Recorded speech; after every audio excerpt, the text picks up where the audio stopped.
Hi, and welcome to part one of Was This God's Idea? A series on the creation account of Genesis, where we discuss the points, counterpoints, and implications of this topic.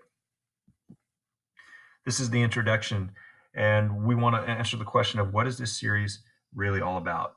Well, what we hope is that it's an antidote or an answer to the problem of that happens so often of just dismissing other people's ideas so quickly and easily. Instead, we can be genuinely curious and seriously consider opposing viewpoints. This is really our chance to work together to build shared understanding.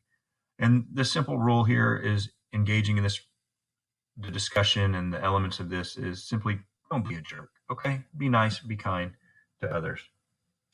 There's a phrase, a quote that goes basically along these lines of in essentials, unity, non-essentials, liberty, and in all things, charity or love. It's a pretty general guideline that we can follow and agree to here. We're not coming at this with an agenda to prove anybody or anything right or wrong. The fruit of the Spirit can really serve as our guide. And a lot of people know the fruit of the Spirit of love, joy, peace, patience, kindness, goodness, faithfulness, gentleness, and self-control. But often we forget the next verse talks about how there's no law against such things. And if you think about it, there's no religious law against it. There's no civil law against it. There's no people in our society who have a problem with people being too kind. Like, oh, you were too kind to me. That's a problem. Or we should make a rule against people being too gentle in their interactions with other people. So following the fruit of the Spirit seems to be a really common sense guide that we can use. So what are the questions that we're going to be looking at and going through? How to read the Bible. And this is going to be different from most Bible studies or church series because there's not a prescribed method. This is not about teaching a method of how to approach the Bible, but a discussion about how we actually already do interact with the Bible. So we will be considering questions like, is it to be taken literally or is it figurative? And what about the whole creation evolution debate? And how does science relate to faith? And what about race? Is race a real thing, or is it a myth? Is it a social construct? And then, of course, the idea that underlies all of this is each person really God's idea? So we'll have short videos sharing during the week a topic or a theme, like we are doing this week with the introduction.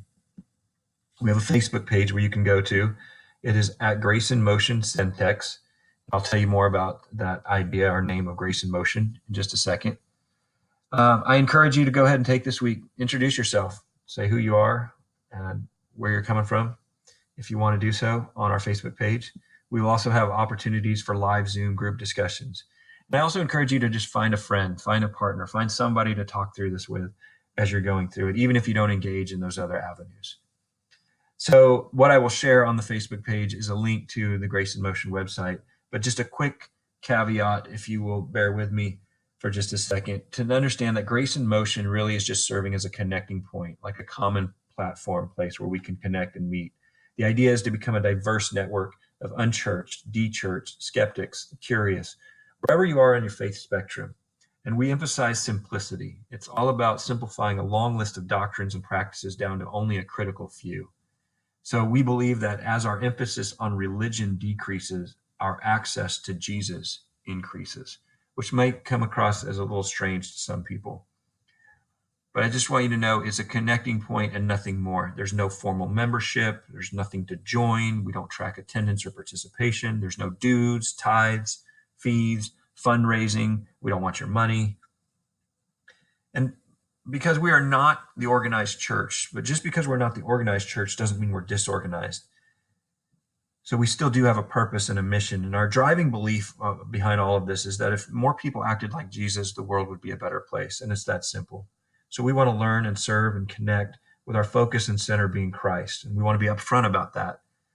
So there's no bait and switch. So we don't pretend to be about anything else. We're upfront about the unity that we find is found in wanting to know more about Jesus, understand him more, grow closer to him, and not uniformity in a list of beliefs. So I want to share with you that there will be lots of articles and resources that we reference throughout the series, but there are two main sources that are from the Counterpoints series that will guide and structure our work and actually the topics that we're going through. So part one of the series is based on the work of this book, Genesis, History, Fiction, or Neither, where we talk about three different views to the Bible's earliest chapters. And part two of the series is going to get into more of the creation and science and evolution aspect of it, with four views on creation, evolution, and intelligent design. So this screen shows you the basic outline of the whole series. So basically you can cut it into two parts. Weeks 1 through 6 will be part 1, and 7 through 12 will be part 2. So if you want to spend more time looking through those and the claims that are made in each of the weeks that we look at and the topics we will be covering, then you can pause the video and do so. Otherwise, let's go ahead and jump right in to this week's discussion questions for you to consider through individual reflection, or you can pair up with someone or discuss it with others through our avenues that I've mentioned before. Number 1, do you think it will be difficult to hear views and teachings that are divergent or different from your own?